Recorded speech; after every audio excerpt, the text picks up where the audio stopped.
Hey, what's up guys, Tomcat here, and today I'm bringing you another Need for Speed Carbon video.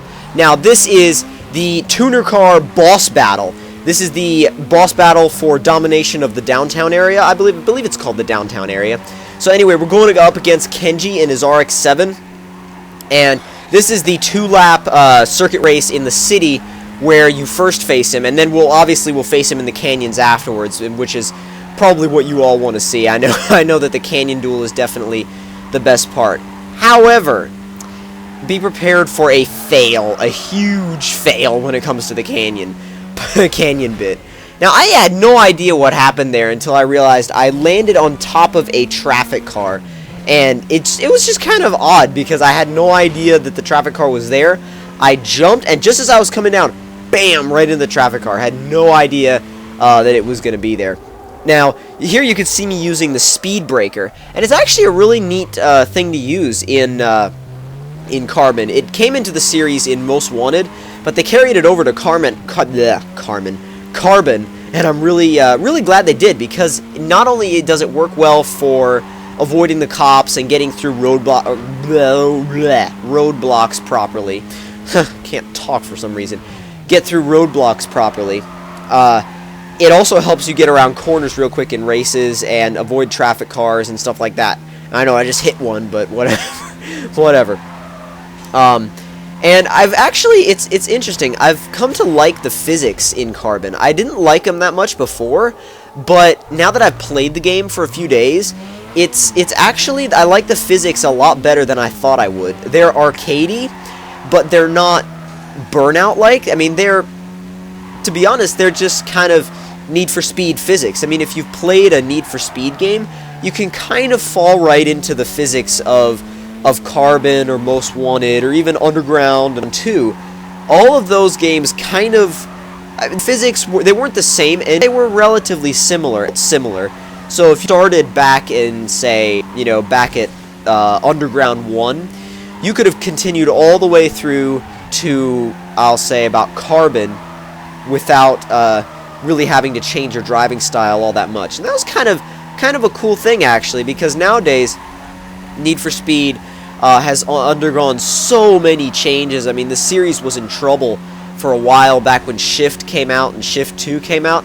Then they handed it over to Criterion Games, obviously, which did the reboot of Hot Pursuit, which I actually did 100% completion on. That was before I had a YouTube channel, so I didn't film any of it. But it would have made for some cool videos because I 100%ed that game, got every single achievement.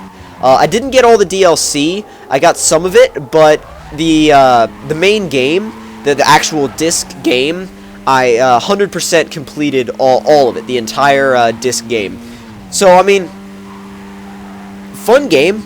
It wasn't as interesting as, say, some of the older Need for Speeds, because it was kind of a copied and pasted Burnout, which, I mean, it is what it is. I mean, you can't really, it felt a lot like Burnout, but it still had that Need for Speed flavor.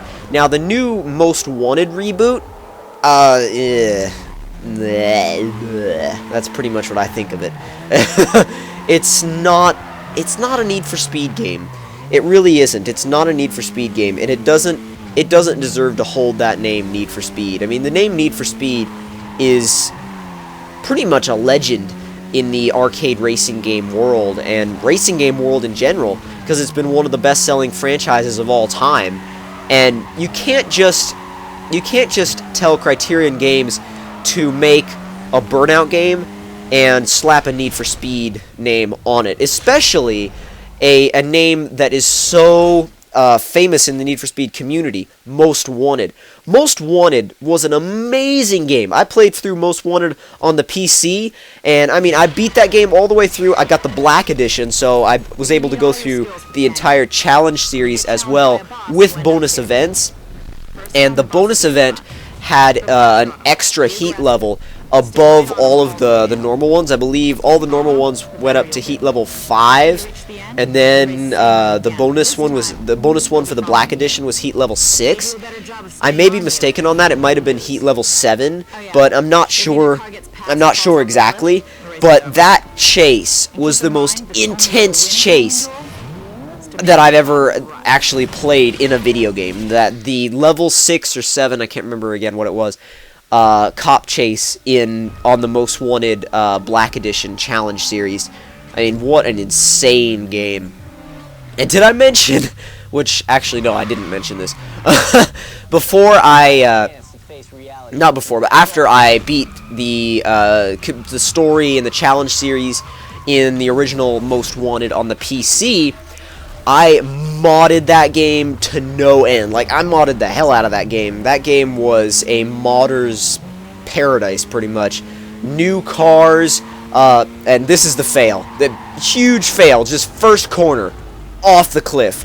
I was debating whether I should have edited that out or not, but I decided to leave it in there because I think it was just not hilarious, but I mean, it's like, I'll leave the fail in. Anyway, back to the Most Wanted mods. The first mod car that was released for Most Wanted on the PC was the Ferrari 360 Spider, which someone had converted over from Need for Speed Hot Pursuit 2, the PC version of that.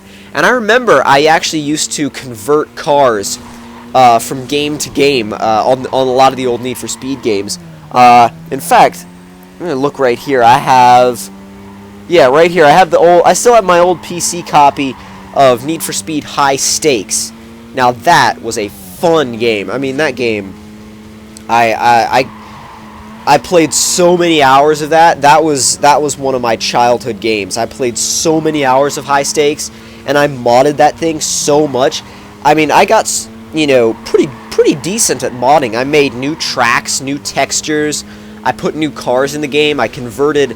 I had multiple Need for Speed games, and I can't remember what the editor was called, but it was a 3D object editor, and I used it to convert cars from one Need for Speed game to another. So if there was like a car from Need for Speed Porsche Unleashed that I wanted in Need for Speed High Stakes, I would actually take the code and remake the not the code, but take the file and remake the actual 3D object in the other game, and not in the other game, but in the 3D software, then import it into the other game and get a performance data file from the game disk, and also import that as well. So it was fun. It was a lot of fun to mod those old games. I mean, I remember, because I started out as a PC gamer, and back when I played PC all the time,